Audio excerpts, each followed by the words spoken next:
Hey everyone, welcome back. Ready for another Trending Quick? I'm ready. Awesome. Today we're diving into that crazy storm, Mm. um, the one that just hit the Pacific Northwest. Oh, you mean the bomb cyclone? That's the one. It's been all over the news. Definitely been hard to miss. So we've got a bunch of articles here, from AP News, Fortune, even Al Jazeera. Sound like we've got our work cut out for us. We do, but that's what we're here for, right? Absolutely. Okay, so first things first, what exactly is a bomb cyclone? That term sounds kind of terrifying, don't you think? It does sound a bit dramatic, but honestly, the science behind it is actually pretty simple. Oh, really? So break it down for us. It all comes down to atmospheric pressure, specifically a really, really fast drop in that pressure. And that process, that's what the scientists call bombogenesis. Bombogenesis. Okay, I gotta admit, that sounds a bit intimidating, too. Well, think of it this way.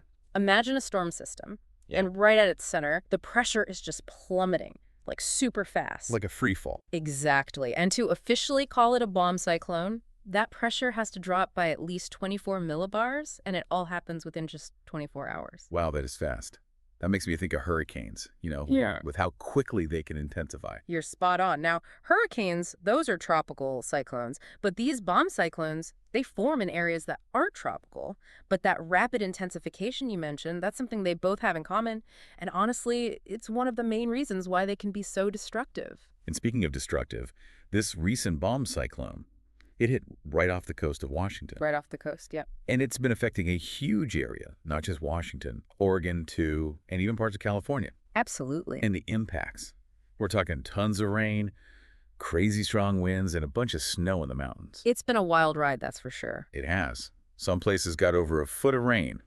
And those winds, some were clocked at over 70 miles per hour. I even read in one of the articles, I think it was the AP News one, that 2 people died from falling trees. It's always tragic to hear about those kinds of losses. It is. And over 600,000 people lost power. It's been a major event. No doubt about it. And one of the things that really stood out to me from the articles was how this bomb cyclone interacted with something called an atmospheric river. An atmospheric river, what's that? So picture this. It's like a narrow corridor in the atmosphere, right? And it's packed with moisture, a ton of it. Like a river, but in the sky. Exactly. And these atmospheric rivers, they carry a massive amount of water vapor, usually from the tropics, and they move it towards the poles. And in this case, this atmospheric river, it basically slammed right into the bomb cyclone. Oh, wow. So it's like it made the storm even worse. Exactly. It basically poured gasoline on the fire. No wonder the impacts were so severe. Yeah, it was a recipe for some really intense weather. This definitely isn't the first time something like this has happened, though, right? There have been other bomb cyclones throughout history. You're absolutely right. This isn't a new phenomenon, and there have been some really devastating ones in the past. One that comes to mind is the storm of the century back in 1993. 1993. Wow. Yeah, it caused a ton of damage in the Pacific Northwest. What made that storm so bad? Well, for one, the winds were absolutely insane. Gusts were over 145 miles per hour. 145. That's almost double what we saw with this recent storm. It was a monster of a storm. And tragically, there were 46 fatalities. Wow, so that one was way worse than this recent one. Definitely in terms of wind speeds, it caused widespread destruction. Were there any other big bomb cyclones you were curious about?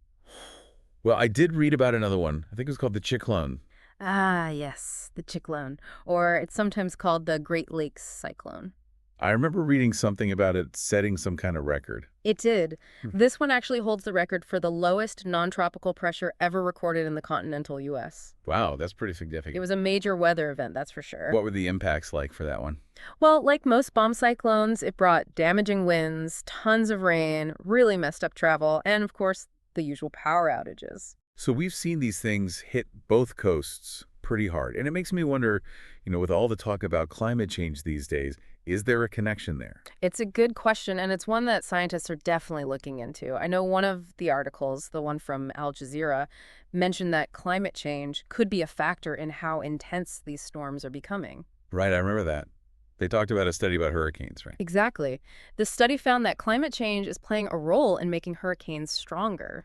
And over just the last 6 years, Hurricane wind speeds have increased by an average of 18 miles per hour. 18 miles per hour. That's a pretty big jump. It is.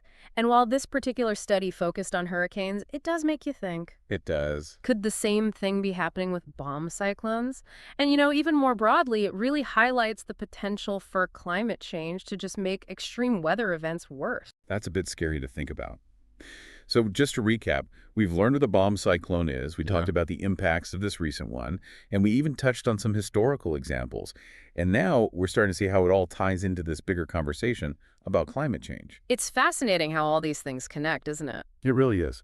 So before the break, we were discussing the potential link between climate change and these incredibly powerful storms. And, it really makes you think, knowing what we know now, how can we better prepare for events like this and try to, I don't know, maybe lessen the damage? That's the million-dollar question, isn't it? How do we move from simply reacting to these storms to actually becoming more resilient? Because it's pretty clear that these storms can have a devastating impact on communities. Yeah. And if they're becoming more frequent, more intense, we can't just keep cleaning up the mess afterward. You're absolutely right. We need to be proactive. And a few things come to mind. First off, awareness. Just staying informed. Pay attention to weather forecasts. Take those warnings from authorities seriously. Right. Don't underestimate the power of these storms. Exactly. It's easy to think, oh, it's just a storm. But then you see those images, the downed trees, flooded streets, and you remember those wind speeds we talked about? It's serious stuff. It is. And having an emergency plan, that's crucial. Know what you do if you lost power, if you needed to evacuate, or if you had to shelter in place. Right. Have those supplies ready. Food, water, batteries, a first aid kit, the essentials. All those things can make a huge difference. Those are great tips for individuals, but what about on a larger scale? What can communities do to get ready for these increasingly powerful storms? Well, investing in infrastructure improvements is a big one. Infrastructure, okay. Yeah, things like strengthening power grids, make sure they can handle those high winds, improving drainage systems to reduce flooding, and reinforcing buildings, making them more resistant to those extreme weather conditions. It makes me think about coastal communities, too. With rising sea levels and the potential for stronger storms, how can they adapt and protect themselves? They're really on the front lines of this. You're absolutely right, they are. And that's a huge challenge. It requires a multifaceted approach. What kind of approach? Well, coastal communities need to consider a range of strategies. There's the option of hard infrastructure, things like seawalls and levees, but then there's the more complex concept of managed retreat. Managed retreat, what does that mean? Essentially, it involves moving people and structures away from the most vulnerable areas. It's a tough conversation to have, but in some cases, it might be the most sensible option. It sounds like there's no easy answer, no one-size-fits-all solution. You hit the nail on the head. Every community has its own unique challenges, its own vulnerabilities. Yeah. And they'll need to develop their own tailored plan. Right, a plan that works for them. Exactly. And it's not just about reacting to storms after they hit. It's about being proactive, reducing our impact on the climate so we can hopefully lessen the severity of these events in the long run. Addressing those root causes, not just dealing with the symptoms. Precisely. Things like reducing greenhouse gas emissions, transitioning to renewable energy sources, all of that plays a role. It's a team effort, for sure. Yeah. So we've talked a lot about preparing for these intense storms. But there's a bigger question here, isn't there? I think so. What is it?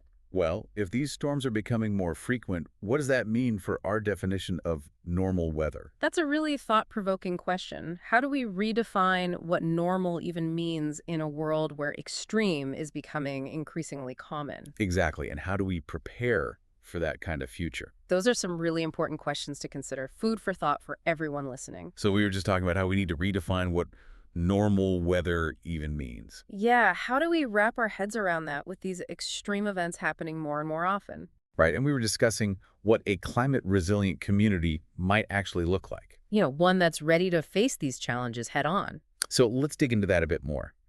What are some tangible things that individuals, but also communities, can do, not just to survive these storms, but to actually thrive in the face of a changing climate? I love that you said thrive, because it's not just about hunkering down and waiting for the storm to pass. Exactly. It's about creating a future where we can adapt and flourish despite these challenges. Absolutely. So to answer your question, I think a truly climate-resilient community has climate considerations baked into every single decision, every aspect of planning and development. So it's bigger than just having those emergency supplies and an evacuation plan. Yeah, way bigger. It's about taking a holistic approach, thinking long term. Give us some examples. Okay, so for starters, investing in renewable energy sources, solar, wind, those kinds of things. Makes sense. Reduce our reliance on fossil fuels. Exactly. And building energy-efficient homes and buildings. Less energy consumption, less strain on the grid. And let's not forget green spaces. Parks, trees, those can actually help absorb excess rainfall and reduce flooding. I've also heard about communities adopting stricter building codes. That's a great point, making sure that new construction can withstand those stronger winds and flooding. So we're talking stronger foundations, resilient materials, things like that. Exactly, but it goes beyond just the physical infrastructure, too. Oh, what else is there? It's also about fostering a culture of, well, sustainability. Yeah. And community engagement. What does that look like in practice? Well, education is key. Making sure people understand climate change and its potential impact. Right, because you can't really address a problem if you don't understand it. Exactly. And then empowering people to take action in their own lives, even small steps. Like using less energy, reducing waste, supporting sustainable businesses. All those things add up. And then encouraging people to work together, collaborate to create a more resilient future for their community. So it's really about community coming together, pooling resources, sharing knowledge. It's a collective effort, no doubt about it. So building resilience, it's a journey, not a destination. I love that analogy. It's an ongoing process, constantly adapting and evolving as the climate changes. We've definitely covered a lot of ground today. We started with that term, bomb cyclone, unpacked the science behind it, saw the very real impacts, and then connected it all back to the bigger picture of climate change. And we even started to brainstorm some solutions, individual actions, community initiatives, all working towards a more resilient future. It's been a fascinating conversation, wouldn't you say? Absolutely. And if anyone's interested in learning more about bomb cyclones, climate change, or building community resilience, we've got a ton of great resources linked in the show notes. And don't forget to subscribe to the channel for more deep dives into all sorts of fascinating topics. Thanks for joining us on this Trending Quick. It's been a pleasure. Until next time.